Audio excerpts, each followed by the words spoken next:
राजधानी भोपाल वृद्ध आश्रम आसरा शाहजहानाबाद में आज स्वर्गीय रामबाबू श्रवण जी की 11वीं पुण्यतिथि मनाई गई। सभी अतिथियों द्वारा चित्र पर माल्यार्पण कर पुष्पांजलि अर्पण की। विजय श्रवण एवं अजय श्रवण परिवार ने पिताजी को नमन कर पुष्पांजलि दी। कार्यक्रम के समापन पर आश्रम में रह रहे वरिष्ठ वृद्धजनों को भोजन प्रसादी वितरण की गई।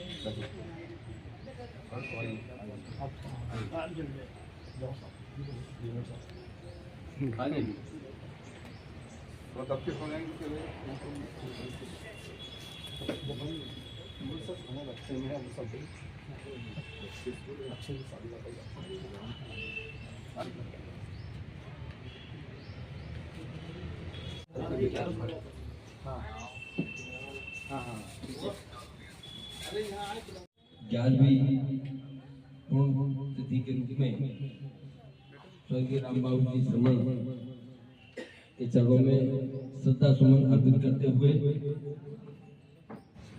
हम उनसे आशीष चाहेंगे। हमारे बीच में मंच आसीन सम्मानीय रामनारायण जी श्रवण सरपंच साहब और मंच पे जो भी विराजमान सभी लोग उपस्थित, मेरे बुजुर्गान वृद्धाश्रम, मैं तो ये कहूँगा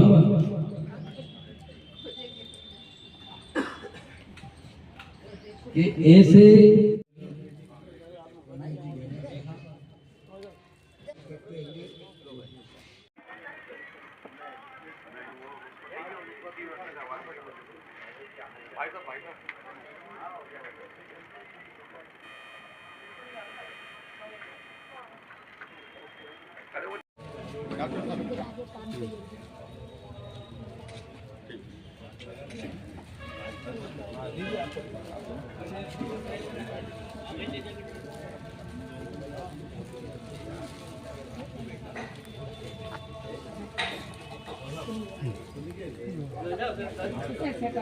पुण्यतिथि का आयोजन तो हम लोग प्रति वर्ष में ही करते हैं और कोशिश ये रहती है कि वृद्ध आश्रम या जो भी वंचितहीन समूह है या वंचित वर्ग है या जिन समुदाय में या समूह में जहाँ पर से लगता है कि वहाँ उनके बीच जाकर हमें कुछ स्नेह या अपनापन या अपना तो मिलता है तो हम वहीं पर जाते हैं। आज हाँ, कभी एम्स में या फिर जहाँ आसरा वृद्धाश्रम बनेंगे, जो जितने भी जनसेवा केंद्र हैं मध्य प्रदेश भोपाल में, मैं बताना चाहूँगा आपसे, मैं यहाँ भोपाल से सोशल वर्कर हूँ। मैंने पीजी क्लिनिकल साइकोलॉजी में किया हुआ। मेरे फादर डायरेक्टेड कैंट लॉर्निंग में जो थे, मेरे पापा जो है जॉइंट डायरेक्टर थे। उनके देवान के बाद हम लोग 2 भाई चिकित्सक हैं भोपाल शहर में जो है, एक भाई शासकीय सेवा में हमीदिया में पदस्थ थे। मैं सेंट्रल गवर्नमेंट डॉक्टर हूँ भोपाल से जो है। तो पापा ने जो हमें दे के गए होंगे, तो हम चाहते हैं कि हमारे पास जो कुछ है वो जन सेवा में हमें अर्पित करना है। उसी भाव को ध्यान में रखते हुए प्रति वर्ष की भांति में है, हर वर्ष अपनी जन सेवा भावना के रूप में मेरा परिवार में यहाँ उपस्थित रहता हूँ। और मुझे वृद्ध लोगों का और जो वंचितहीन वर्ग है उनका सेवा करने में बहुत ही ऐसा लगता है कि मैं अपने माता पिता की सेवा कर रहा हूँ। मैं डॉक्टर अजय श्रवण, आज मेरे पिताजी की 11वीं पुण्यतिथि है।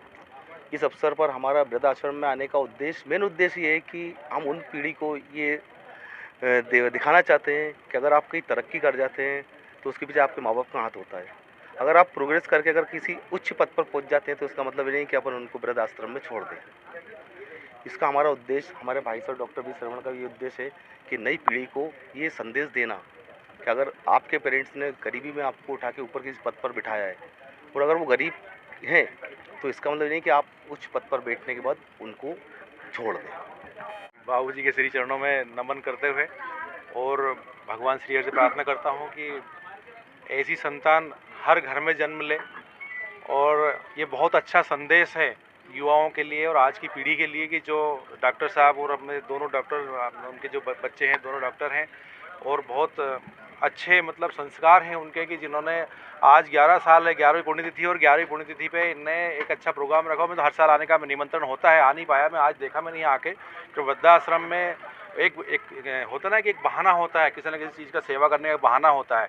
और आपने इतना अच्छा बहाना देखा कि मतलब मैंने ये देखा यहाँ पर कि इतना अच्छी तरीके से एक बहुत अच्छा संदेश दिया कि देखो यार, हम लोग हर साल हमारे पितरों की एक पुण्यतिथि मनाते हैं और श्रद्धांजलि सभा के माध्यम से वृद्धाश्रम में सबको भोजन करवाते हैं, सब मेहमानों को, रिश्तेदारों को आमंत्रित करते हैं और एक नया संदेश देते हैं कि ऐसी श्रद्धांजलि सभा होना चाहिए हर साल हर घर में।